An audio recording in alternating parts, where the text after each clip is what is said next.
आमे समस्ते महाप्रभु को पाखे प्रार्थना करुचु कि ए वर्षर रथ यात्रा बहुत सुरुखुरु रे भलरे संपन्न हो।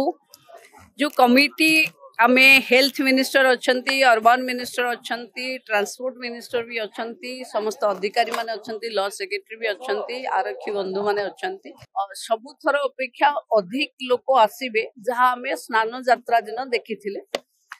तेणु अधिक लोक आसिले केमती सबु सहज सरल रे हेई परिबो तार आज समीक्षा होउची। थरक रथ यात्रा भी सुरुखुरु रे हबो कारण प्रभुंकर जहाँ निष्पत्ति आमे समस्ते माने ताकू ही मानि चलिबा लोक।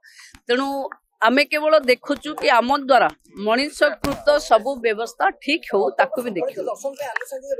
सबु कड़ाकड़ी हबो, कड़ाकड़ी हबो, सबु श्रृंखलित हबो, सहज हबो, साधारण लोक दर्शन भलरे पाइबे।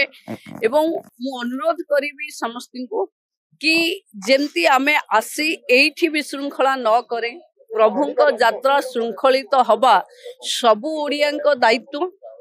केवल आमे जे दायित्व नेचु नाही कि प्रशासनिक अधिकारी माने नुहे, आम जगतर ठाकुरंकु जगतर लोक देखिबे।